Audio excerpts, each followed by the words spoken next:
What's going on, guys? Today, I'm just going to give you a few thoughts that I have that's going through my head, and I said, you know what? Let's share it with the people. Well, the first thing is today I was having a conversation with someone who is, in my eyes, very, very wealthy, right? They're very, very wealthy. And in talking to me, I always try to look for a way to serve people, right? And for me, I'll look for a way to serve people, even if it can be inconvenient to me, because I always look to bring value to people around me. And so we're having a conversation today, and the person I was talking with said, you had done some things for me before, and I really need those things kind of on a regular basis. And when we were talking, I thought about it, and I said, I could really ask Devon to do this, but I'm not going to. And at first thought, I kind of took offense to it until I listened to their reasoning on why they decided not to go with me to do some of the work that they were asking. They said, you have something going on, and you have a business going on that you're trying to build. And I don't want to take time away from your business. They followed it up by saying, I could learn how to do whatever it is that I could learn how to do this thing. And I said, yeah, you could, we're those type of people. And they said to me, but I don't want to. They said, I'm going to go with someone who has experience in this and whose business this is, because what I need done is not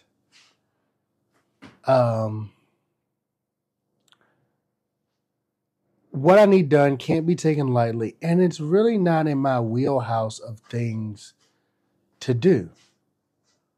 So instead of me taking the time out to learn to do something, I'm just going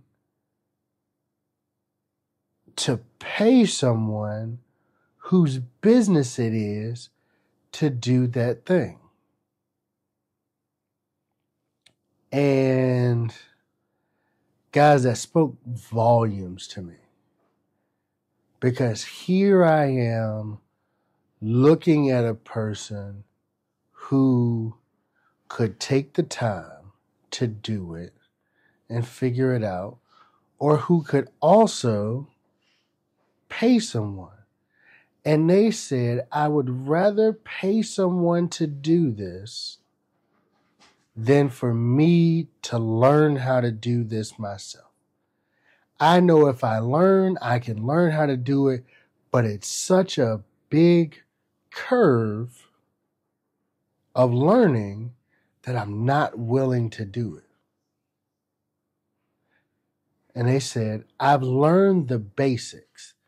I understand how this works, how it's supposed to work, and what's going on. I've learned those things.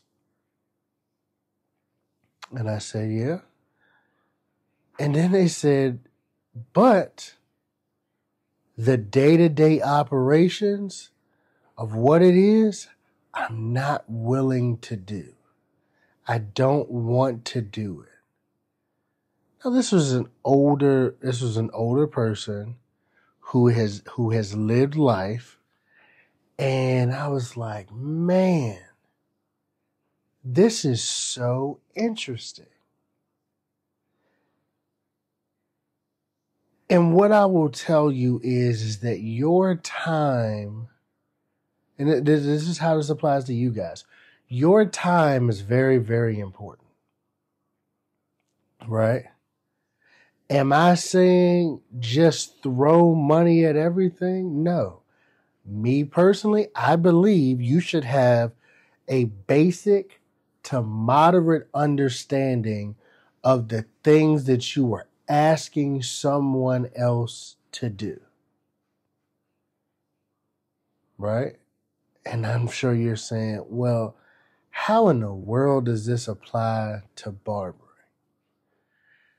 You know, when I pay attention to a lot of barbers, and especially barbershop owners, I see how burnt out they are. A lot of them, after a few years, they're burnt out. They're tired of managing the people and doing, providing services for their customers. And they clean the shop and they stock if they got some vending, they stock the vending. They do all of these sorts of things, right? And they're capable of doing it. They're very capable of doing it. But they're burnt out. They're tired. Because at the end of the day, that is not their main focus. That is what makes, that's a piece that goes along with their business.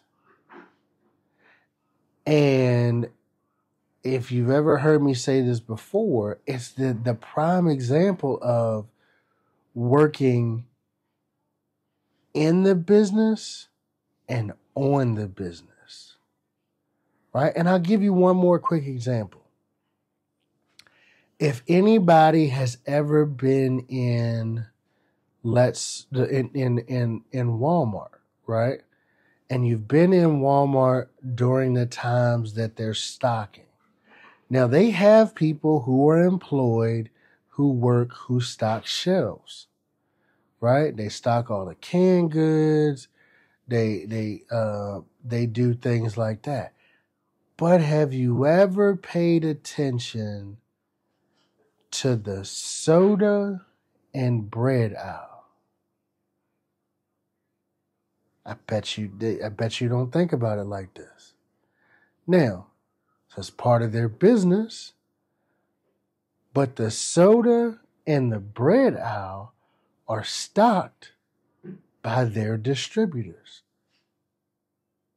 By the people that they purchase from, not their distributors. The people that they purchase from.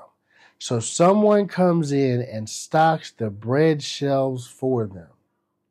Someone comes in and stocks the soda for them. Their employees don't stock the bread. Now they might stock the store brand, but as far as everything else in there, they don't stock it. They don't stock it.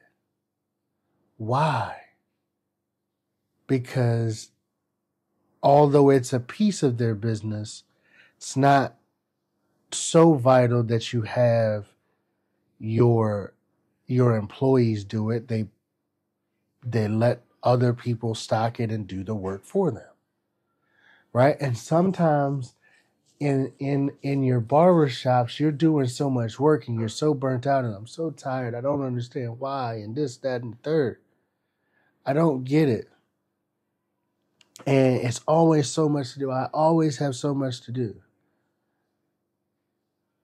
And I will say this for barber shop owners, salon owners, if you're listening. If you're getting burnt out and you do and provide everything in your shop, the first things I would suggest for you to do is hire someone to come in and clean your shop. Does it need to be every day?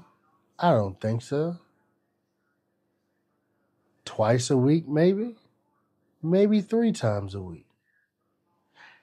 Also, if you have a Cintas in your area, hey, get them to take care of your bathroom too. Now, does that mean that you're just off the hook? No, you're going to have to spot clean and do things like that. But the overall need to do everything, that's so tight. You're trying to build clientele and manage taking care of the shop at the same, like the physical take care of the shop at the same time.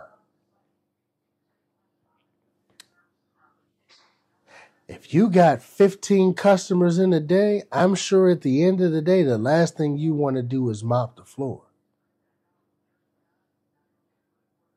Now, if you cutting, and I'm going to say this, if you cutting 15, and this is for the, I don't have the money.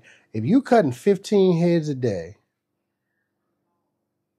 at, let's say, at least $200 a day, and you've got multiple barbers within your shop paying you booth rent, and you can't afford to hire a professional cleaner to come in whose job it is to do what needs to be done, there's some reevaluation on your side that you need to make.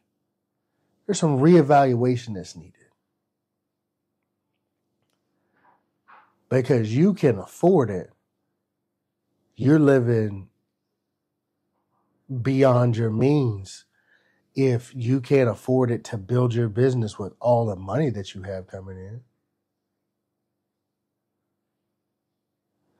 Oh, but I just don't have it. No. It hasn't gotten bad enough for you to want it. Because I'm sure there's somewhere I can look and see and see and find the money if we look at your numbers right.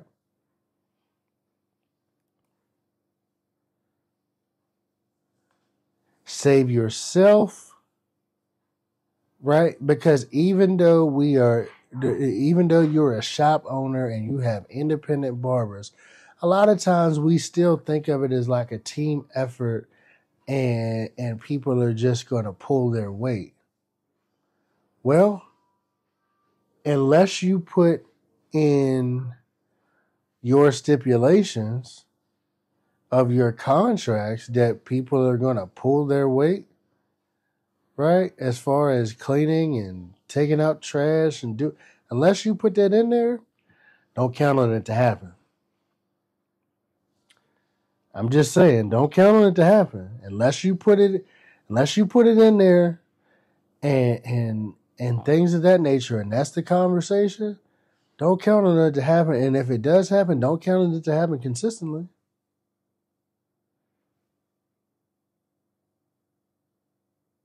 I'm just letting you know. Don't count on it to happen consistently. All right? So, it is what it is, guys. Like, stop wasting time on things, right? Well, we're not talking about startup shops. I'm going to say that. I'm not talking about startup shops. And if you are a startup shop and you have multiple barbers within your startup shop, hey, if you got multiple barbers within, like, build it into your plan. Get a quote. Look, I got this space. What is it going to cost for a cleaner to come in and clean for me? Oh, it'll cost X, Y, and Z. Okay, cool. And then you build that in. You build all of that into your cost. You build all of that into your costs and things like that. But stop. Don't try to be superhero and be everything that be everything if you, one, don't have a need to be, and two, if you're already in a place and in an environment where you can afford it. Cut back on some things if you think that you can't afford it. Let's get it together. Let's be realistic. Don't do things. People get paid to do things that you don't like doing. I ain't saying pay for everything, but a cleaner, you know, a CPA, you don't know everything about taxes. They do. You know, things like that. Don't do it. Don't do it. Don't wait. Don't take on the stress and the unneeded. Don't take on the unneeded stress of all of those things. If you're bogged down, listen, get you a cleaner, get Centos to come in and do your bathroom for you. Like, do those things. Like, just get it taken care of. But again, guys, I appreciate you. Thank you for tuning in to another episode of the Band of Bars podcast. You guys have a wonderful night, and we'll see you tomorrow.